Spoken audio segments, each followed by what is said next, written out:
Hi, everybody. I'm Sonni, and this is We Gotta Talk, a live weekly digital talk show and podcast where we like to dig deep. Real talk, big topics. Now, let's dig in. Okay, hey everybody, welcome to the special episode of We Gotta Talk. So we're in the middle of a special 3-part series where we're talking about the realities of COVID from the front line. In the last episode, you heard us speak with a speech pathologist who's helping to teach people how to speak and swallow again after, in some instances, having a stroke from COVID. And in this episode, which I'm very excited about, we're speaking with an ER nurse based here in Florida, which is where I am as well. We have Laura Smith, who is a 6-year RN. Hi, Laura. She's 5 years as an ER nurse, and the past year has also been an assistant nurse manager in the ER, which I feel like, Laura, is just a long and complicated way of saying, like, you see where all the shit goes down all the time. It's true. Yep. You can't make stuff up ever. How's it been the past few months? We should mention, and people probably know this by now, but the Delta variant has been spreading rapidly throughout Florida, and you're in the middle of it. Is it really that bad? It is bad. It's absolutely worse than the first round that we saw of this. We had that break earlier in the summer where we thought, we were on the other side of this. However, unfortunately now it's way worse than when this first even started happening. It's just infiltrating the entire ER. And the worst part of it is that the patients are younger. So it's like you can really identify with them. They're almost like my 30s, 40s, and they're struggling. You're just watching these people struggle every day just to take a single breath. So it's pretty sad. It's real rough. I feel like people don't want to believe that for some reason, Laura. We're hearing that this variant has been harder on younger people, but there are so many people who are still saying it's just a virus. It's just a virus. When I hear it from your mouth, someone who's going into work every day and experiencing that, it hits, and I hope it hits with everybody else too. I hope. And, I just want people to understand, you always think like, oh, it's not going to happen to me, like even people who are vaccinated, there's still that very little chance. So we all have to be taking the precautions still and being so careful just because, thankfully the vaccine has helped immensely. There is just a tiny fraction of patients that are vaccinated that are doing poorly. It's mainly all unvaccinated patients for the most part. But we still have to just be so careful and just respect this and that it's still there and it's still climbing the numbers. Here's what I'm having trouble managing from not a medical perspective, of course, but a social perspective, respecting that people have different opinions about the vaccine, but also not understanding how, after speaking to someone like you, they're not convinced that it might be something they should try. How do you deal with that? Let's remove you from the ER for a second and say we're at a friend's dinner and you're encountering someone who's hesitant about the vaccine. Like, how do you respectfully have that conversation?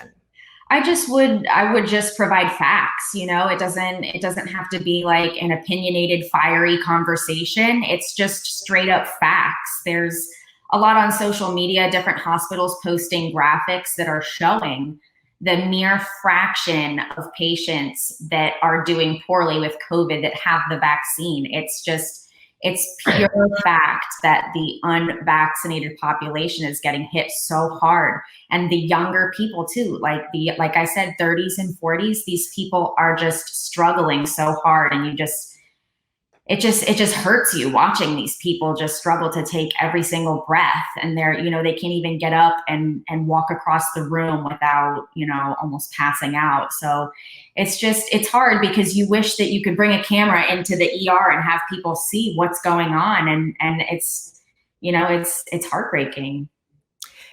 I want to dial in on some of the specific patients without any identifying information, of course. Some of the things that really stuck out in your mind and your experience that you've dealt with over the past couple of weeks. Was there one patient story that really hit hard?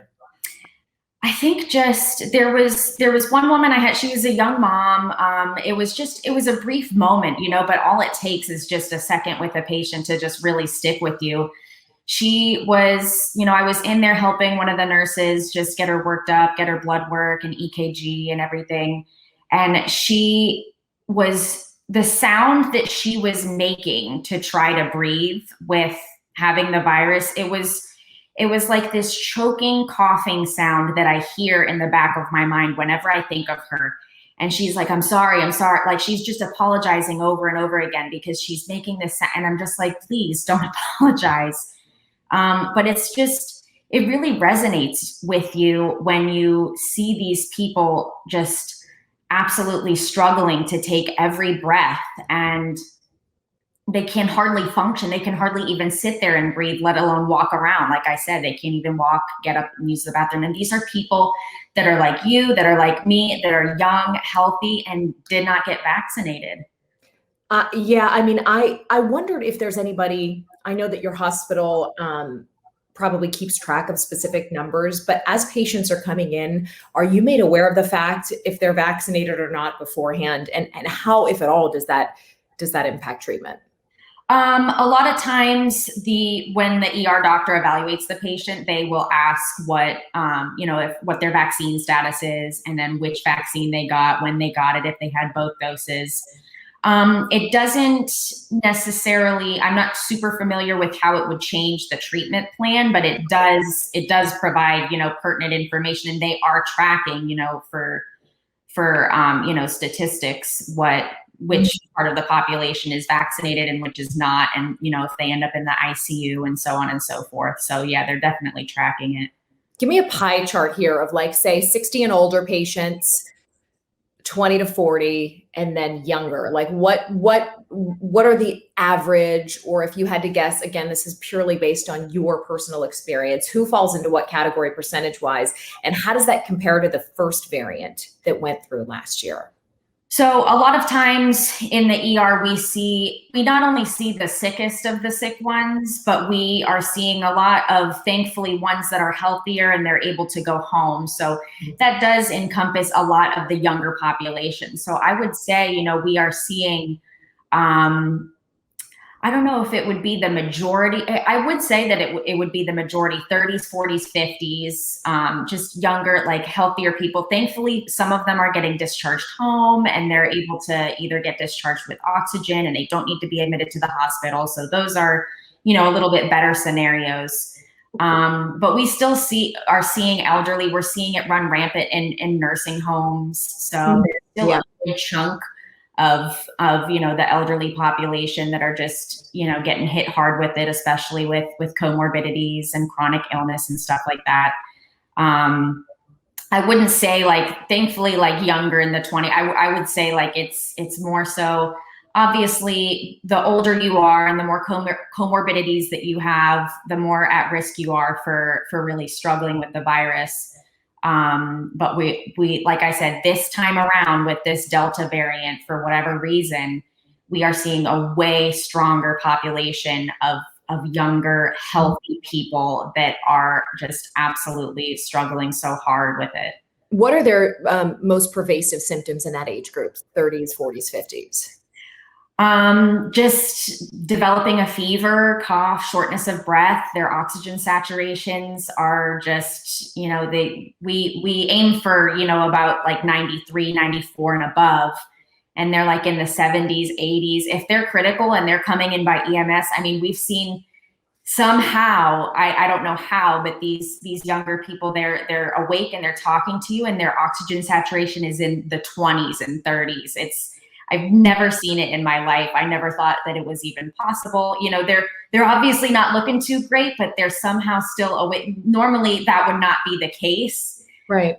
Like I've never seen someone just kind of up and looking around and being, somewhat alert, but like to see that oxygen saturation in the 20s when it's supposed to be pushing 100, it's just, it's awful. I don't want to be morbid, but how many of the people that you treat end up passing away from COVID, and how many are you able to send back home in some sort of state of recovery? So it's hard to say, because from an ER standpoint, we a lot of times don't know what ends up with these patients. Right. We'll send them up to the ICU. We'll send them up to the PCU, the progressive care unit. Okay. And then we never know. That's like one of the hardest parts of being an ER nurse, is that you can't follow through with the patient's care, and you never really know. Like, you don't get that closure of what ends up happening with them. But I will say a good majority, like I said earlier, thankfully we are able to give them like a little kit with a home monitoring equipment, like an oxygen sensor, a thermometer, so they can check their oxygen and their temperature at home, and they record it in a little app and someone follows up with them. So a lot of times we are seeing a good chunk of those patients that we are able to discharge home. But the ones that end up going upstairs, like it's hard to say because we never end up seeing their outcomes. So sometimes they end up, if they come to the ER and they're in critical condition and they do end up passing away, we will see, sometimes if we test them and we see if they're positive, then you see it that way. But it's, for the most part, we don't end up knowing what happens to these patients. And that is such a struggle not knowing the outcomes. Let's talk about kids and what you're seeing with kids in the ER. There is so much concern and conversation in the parental community about masking, not masking, how badly kids are impacted, what the symptoms look like. So let me start by asking, and again, I want to make clear, you're not speaking for your hospital system. We're not even naming it. We're not going to say you're an official spokesperson in any way, but from your personal experience, does this seem to be impacting younger children more? So let's say under 18 and under. So it is actually hard to say because I work on the adult side of the ER. So we only see 18 and up. I will say though, we still have access to be able to see what's going on the pediatric side in our system. And I mean, I will say, just flipping over and looking at their tracker, you're able to see that there's quite a few over there that they're testing as well and that are turning up positive. So, I would just say at any age, no matter what, if we can do everything that we can to just be so respectful of this virus. And I know it's hard with children. I don't have any children of my own yet, but like, I can't even imagine trying to get kids to wear a mask. And there's like that whole debacle. It's just such a struggle trying to navigate this, Yeah, it's tough. It's interesting because every parent, I do think, has their own belief system about this virus based on whatever information they're ingesting. And it is interesting because you can have a conversation with a parent who is very deliberate about masking their children and following the rules. And then, they're best friends with the parent who's like, hashtag no mask. I mean, running a whole, separate life. And it's interesting to see. I would love to talk with the head of the pediatric ER and see if there's, because that was a question that came up time and time again, is how bad is it really for kids and what are the symptoms look like? Are you able to speak to that, at least maybe to let us know for the parents out there, if the symptoms do sort of run parallel to those of adults? I would say, honestly, from what I've heard, I don't think that it is wreaking as much havoc on children as it is in the adult population. So thankfully, there's that kind of hope to have. That, normally if you have a young, healthy kid, they're going to be able to fight it off. So I haven't heard too much, but then again, obviously I don't see too many kids in our ER since I'm on the adult side, but I do know that it's not as prevalent, the severity of the symptoms in children. Okay. Speaking of children, my child is screaming. Hold on. Hold on. Yes. Yeah, I'll be right there. I'm in the middle of an interview. Okay. Okay. Love you. Okay. Let's dive back into any other sort of recent episodes or things you've seen happening in the ER. Has care changed versus the Alpha variant? Because we know that this strain seems to be a little more intense and a little more virulent.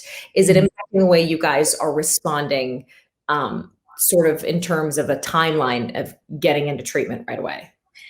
All I know is certain medications that they are, coming up with over time. And this is just because we have now, been through this for so long that we're starting to, use more of the remdesivir and coming up with more treatment options. It's honestly all about symptom management and keeping these patients comfortable and keeping them oxygenated. We're just having to do a lot more of it this time around, now that we are just seeing so many people struggling with it.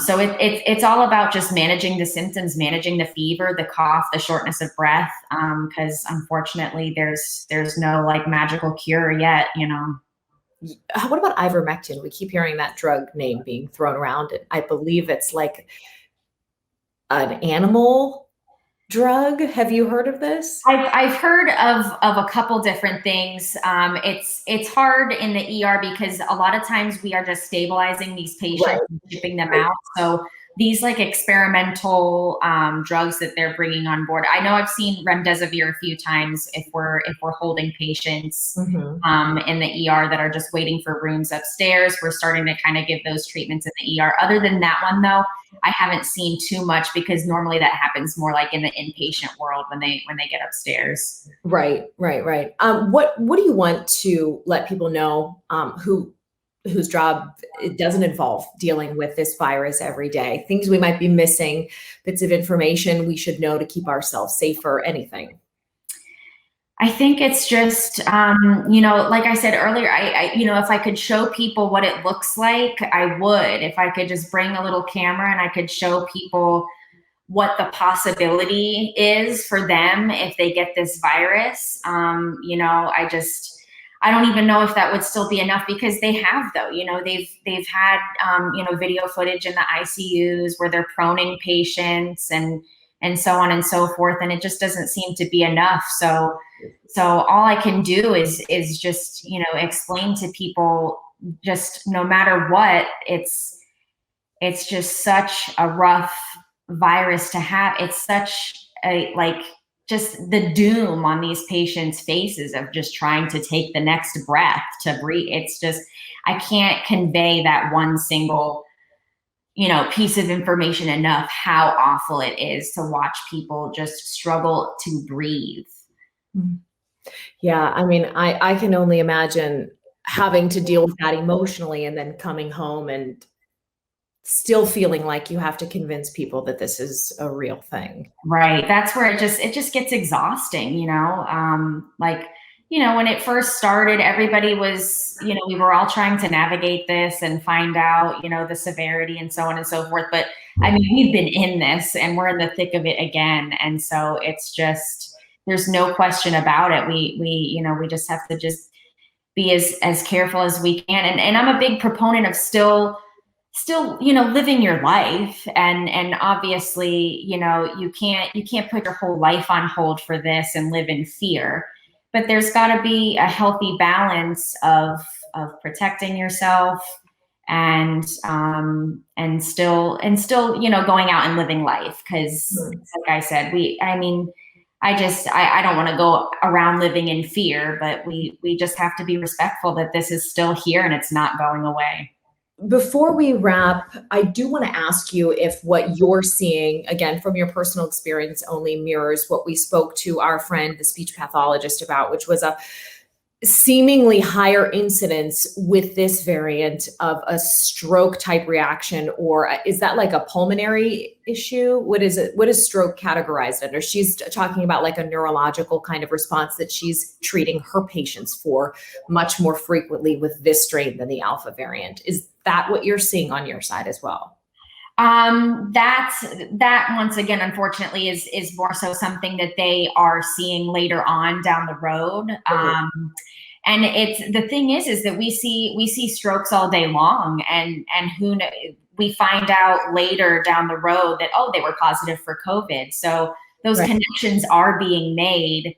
And it has to do, I believe, with COVID creating a risk of developing blood clots and so on and so forth. And we're just, we're seeing that. And then we're seeing people who have recovered from it, but just aren't fully back 100% to the way they were before. People who are still short of breath, people who can't walk up a flight of stairs without struggling to breathe. So we're just seeing so many, or hearing about more so, just because, like I said, we see these people when they first come in and don't really get to follow through with them all that often.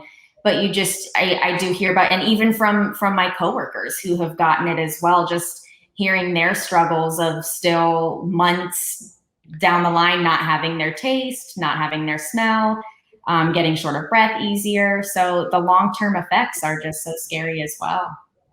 These are people that presumably, if they're working in the medical field, are vaccinated even.